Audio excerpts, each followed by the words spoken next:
PDSS, c'est une unité de gestion créée au ministère de la Santé et qui a la charge de gérer l'ensemble de projets qui sont financés par la Banque mondiale au ministère de la Santé. Pour le moment, cette unité gère 4 projets.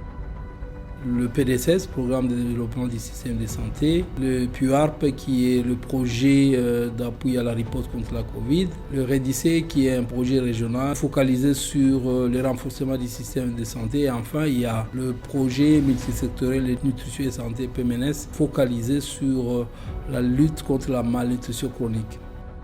Le PDSS est un projet de développement du système de santé. C'est un projet avec un objectif, un focus qui est contribuer à l'amélioration de l'utilisation et la qualité des services maternels et infantiles. Le cible avec couple mère et enfant, sans oublier les adolescents, qui couvrent 12 provinces dans le pays. Le projet REDICE 4, c'est un projet de renforcement de surveillance des maladies en Afrique centrale. Le projet a 2 objectifs de développement. Le premier, c'est renforcer les capacités du pays à pouvoir renforcer le système de surveillance des maladies.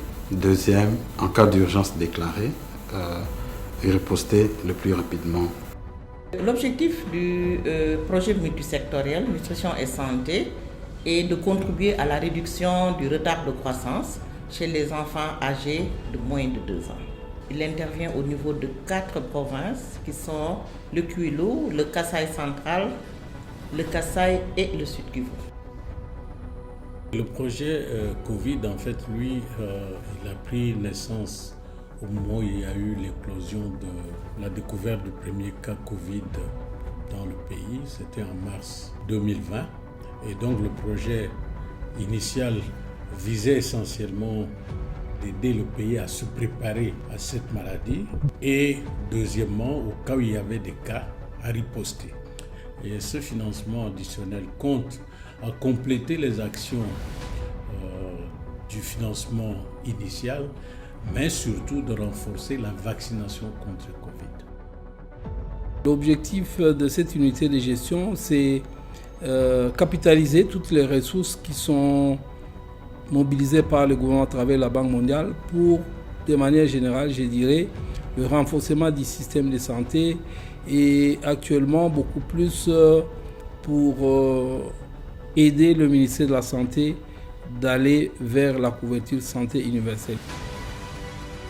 Les différents projets que nous avons ont atteint un degré de maturité variable. Pendant ces semestres, nous avons, en termes d'activités planifiées, on a pu réaliser l'essentiel.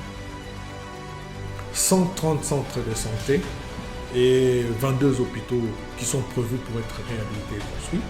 Donc au jour d'aujourd'hui, il y a au moins 26, on peut affirmer qu'il y a 26 qui sont déjà réhabilités et construits.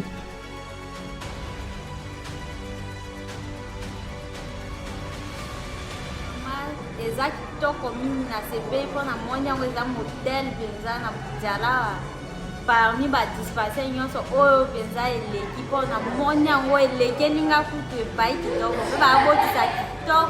et d'ici la fin du mois de février, on pourra avoir au total au moins 150 formations sanitaires ou établissements de soins qui seront réhabilités ou construits. Mais ces structures qui seront réhabilitées et construites vont être équipées avec ce que nous appelons des kits de base pour le centre de santé, donc le strict minimum balance, stéto, boîte de petite chirurgie, au niveau des hôpitaux de boîtes de césarienne, de boîtes d'accouchement, de boîtes de laparotomie, de boîtes d'hernierographie. Ça c'est pour l'aspect chirurgie, les lits de chirurgie. À ce jour, vous le savez, depuis le mois de janvier 2021, nous assurons la gratuité des accouchements dans presque plus de 2000 structures de santé. Aujourd'hui, tout calcul fait, c'est autour de 250 000 accouchements par trimestre que nous subventionnons. Quand on va transférer, on a des lotés. Et quand on a eu awa, on a eu une maternité au fil. On a quand c'est normal. On a eu une césarienne au fil. On nous reçoit très bien, comme tout le monde le témoigne. Nous rendons grâce à Dieu pour ce soin dont nous bénéficions gratuitement. Nous sommes vraiment reconnaissants. La grande réalisation que nous avons eu à faire au premier semestre, c'est le début de la réhabilitation du laboratoire provincial de santé publique de Bunia. Donc les travaux sont avancés jusqu'à 65% aujourd'hui.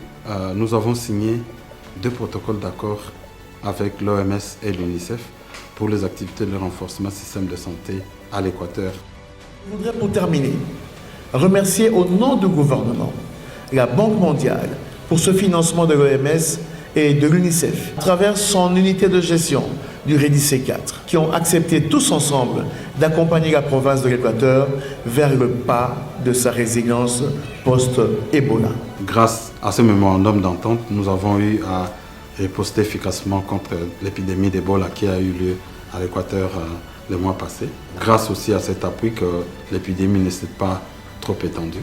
Nous avons réhabilité et équipé le laboratoire physico-chimique de la FACI.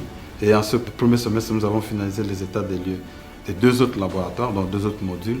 C'est le laboratoire de processus médicamenteux et le laboratoire de microbiologie. Donc là,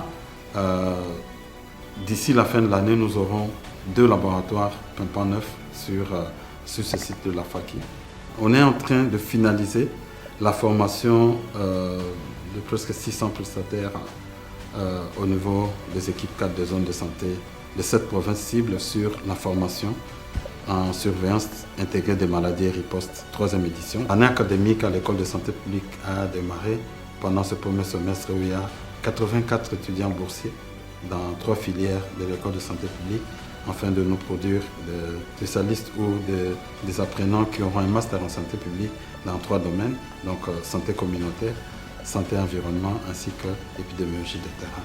Les différents investissements qu'on a fait en dotant l'INRB, en véhicules, motos, et puis il y avait aussi des motos que nous avons dotées à la province de l'Équateur. C'est-à-dire Tomemi Obabeng le poteau 10 tonnes. Il y a matériel Nabakisi. Et les amis là moto Presunga. Groupe électrogène. Nous avions donné aussi des véhicules au niveau des structures de niveau central. Il y en avait au total 13 que nous avons donné. Et nous avons aussi commandé des véhicules pour les laboratoires provinciaux. Là, pour la lutte contre les épidémies, on a intervenu dans les épidémies d'Ebola, et épidémies, méningite et autres, et ça continue. Mais ce qui est en cours maintenant, c'est les évaluations de... Nous sommes en train de faire des états des lieux de laboratoire, et dans les jours à venir, on va amorcer les travaux de réhabilitation et construction de plus de 10 laboratoires. Mais l'élément particulier à signaler aussi, c'est que pendant ce semestre, nous avons organisé beaucoup de formations en faveur des prestataires de soins, tout ce qui est en rapport avec la surveillance intégrée des maladies, et du côté animal et du côté humain. Nous avons signé avec des établissements d'utilité publique pour appuyer le financement basé sur la performance, pour appuyer l'achat des prestations. Ces contrats ont permis de former 786 formations sanitaires en achat stratégique dans 45 zones de santé. Et nous allons augmenter le nombre de formations sanitaires parce que nous allons ajouter quelques 200 formations sanitaires encore, et nous sommes dans ce processus d'augmenter. Et le projet a mis à la disposition de ces formations sanitaires, je rappelle ces 786 formations sanitaires, des fonds de démarrage. Donc chaque formation sanitaire, si c'est un centre de santé, il a reçu $2000. Si c'est un hôpital général de référence, c'est $5000. Mais aussi, même au-delà de ces hôpitaux et de ces centres de santé, nous avons appuyé aussi les bureaux centraux des zones de santé. Nous avons les frais de fonctionnement pour la zone. Nous avons les investissements, dans le sens que pour tout ce que nous avons comme matériel. Donc là, c'est l'appui financier que nous les avons apporté. Mais aussi, nous les avons apporté un appui en médicaments. Et pourquoi nous avons appuyé en médicaments? Parce que c'est pour aider à ce que la tarification forfaitaire puisse être faite. C'est quoi cette tarification forfaitaire? C'est-à-dire la population va dépenser moins d'argent pour accéder aux soins, mais après les soins, ils vont bénéficier de médicaments. L'UGP-PDCS, à travers toujours le financement PMNS, a signé avec actuellement 3 ONG pour mettre en œuvre des prestations de planification familiale. À terme, c'est comment augmenter la prévalence contraceptive pour les prestations de planification familiale. Nous avons aussi signé des contrats avec les agences du système des Nations Unies, notamment UNICEF, la FAO et le PAM. Nous avons signé un important contrat avec UNICEF pour que UNICEF puisse doter à l'ensemble des formations sanitaires qui sont identifiées d'intrants nutritionnels pour prendre en charge les enfants malnutris. Nous avons signé des contrats avec la FAO et c'est un contrat d'assistance technique au ministère de l'Agriculture.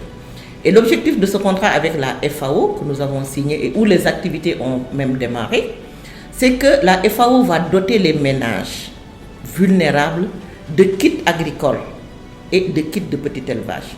Qu'est-ce que FAO lui a donné? FAO elle dit elle a reçu maïs, niébé et les arachides. Nous avons aussi signé un contrat avec Aves Plus pour la biofortification. Et cette biofortification, elle est très importante dans l'amélioration de la nutrition parce que ça augmente le rendement. Parce que la carence en micronutriments, quand on parle de carence, c'est le déficit. Ça aussi, c'est une cause de retard de croissance chez les enfants. Et cette biofortification va aider à ce que l'enfant puisse bénéficier des nutriments dont il a besoin pour bien grandir. Nous avons aussi, durant ce semestre, signé d'autres contrats pour appuyer la réponse aux urgences. Pour le PMNS, c'est un projet qui est en cours de démarrage. L'élément important à signaler, c'est que on a également organisé beaucoup de formations en ce qui concerne le paquet nutrition et planification familiale, mais au-delà, c'est l'appui aux structures de santé qui a commencé et cet appui s'est matérialisé par les formations, j'en ai parlé tout à l'heure, mais aussi les approvisionnements en médicaments et même des paiements de subsides pour permettre aux formations sanitaires de se mettre à niveau pour démarrer l'achat des prestations. Au cours justement de ce premier semestre 2022, en fait, nous avons renforcé la prise en charge des cas sévères en mettant en place 8 usines de production d'oxygène. Donc aujourd'hui, nous avons 3 usines dans la ville de Kinshasa, à la clinique Ngaliema, à l'hôpital provincial de référence ex-Mamaemo, à l'hôpital de Kinkole. Nous avons une usine à Kikanda, dans l'hôpital Kikanda à Matadi. Nous avons 2 usines à Goma, Charité maternelle et Keshero. Nous avons une 7e usine à Panzi, à l'hôpital Panzi à Bukavu. Et la dernière usine qui vient d'être installée, c'est à l'hôpital Sendwe à Lubumbashi. Voilà, donc c'est une réalisation majeure puisque ça c'est en fait la mise en place des usines de production d'oxygène. C'est une première avec le financement de la Banque mondiale et même d'ailleurs on avait quelques usines qui fonctionnaient de façon très réduite dans certains hôpitaux comme à Monkole, mais des usines qui ont une vocation d'appuyer les hôpitaux et d'appuyer même les hôpitaux environnants. C'est vraiment une première avec ces 8 usines de production d'oxygène avec une capacité d'à peu près 53 bouteilles de 200 bars par jour par unité. La deuxième réalisation, c'est qu'avec le financement initial, nous avons acquis un certain nombre d'équipements et maintenant, au cours de ce semestre, nous avons commencé la mise en service de ces équipements. On a commencé cela avec, depuis l'année passée, mais au cours du premier semestre, ceci s'est encore accentué avec la mise en place, la mise en service de radiographie dans les provinces. L'optique, c'est qu'on aide le pays à se préparer, à riposter contre Covid, mais on aide aussi le pays à renforcer son système de santé. Donc, par exemple, la dotation avec ces 8 usines de production d'oxygène, cet oxygène ne va pas seulement aider les malades Covid, mais tous les autres malades qui sont en détresse respiratoire. Avec ce matériel, on ne va pas seulement répondre aux besoins de la Covid, mais ça va servir également à renforcer notre système de santé. Pour la prise en charge, on a déjà formé une centaine de prestataires pour la prise en charge, l'utilisation de matériel de réanimation.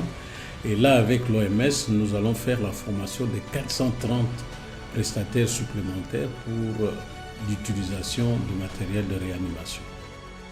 On a continué avec la mise à disposition des acteurs qui sont impliqués dans la lutte contre la Covid. Et ici, l'élément particulier, c'est la signature avec Caritas pour particulièrement renforcer la vaccination à Kinshasa. Donc, au-delà de Kinshasa, c'est plus de 10 provinces où nous avons appuyé l'organisation de campagnes de vaccination de masse. Et pour y arriver, bien évidemment, nous avons acheté à ce jour plus de 5 millions de doses de vaccins ont été achetées pour que le pays ne puisse pas avoir de rupture en vaccin. Alors, en République démocratique du Congo, dans le secteur de la santé, la Banque mondiale intervient avec une enveloppe autour de 1,6 milliard de dollars. Et cette enveloppe est répartie sur 4 projets de renforcement du système de santé de manière globale. Donc vous avez primo le projet de développement du système de santé, en fait, qui est un projet qui investit beaucoup dans l'offre, autour de 714 millions de dollars et qui a réalisé plusieurs infrastructures, qui a permis l'accès des populations aux soins de santé de qualité, comme vous l'avez vu. Secondo, vous avez le projet multisectoriel de nutrition, en fait, qui est un projet de nutrition qui travaille beaucoup sur la lutte contre la malnutrition chronique. C'est un projet qui a autour de 559 millions de dollars. Vous avez le projet d'urgence de lutte contre la Covid-19. Ce projet a 2 volets principaux. Le premier volet, c'est la riposte contre la Covid-19. Depuis 2020, on a commencé cette riposte en RDC, mais aussi avec un financement additionnel qui permet justement l'accélération de la vaccination contre la Covid-19, mais aussi le renforcement du système de santé de manière plus globale. Ce projet a une enveloppe de 247 millions de dollars qui permet justement l'accélération de la vaccination contre la Covid-19, mais aussi le renforcement du système de santé de manière plus globale. Et enfin, nous avons le projet REDIS 4, en fait, qui est un projet régional au départ, mais en fait, en RDC, ce projet vise le renforcement des systèmes de surveillance et ce projet a une enveloppe de 150 millions de dollars.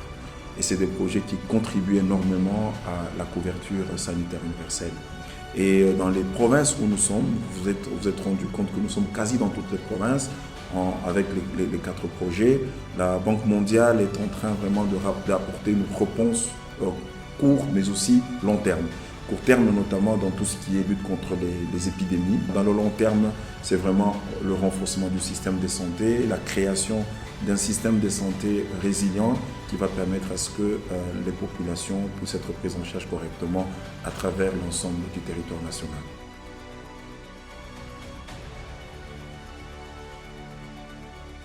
Vous savez, pour assurer la couverture santé universelle, il y a des axes principaux sur lesquels on travaille.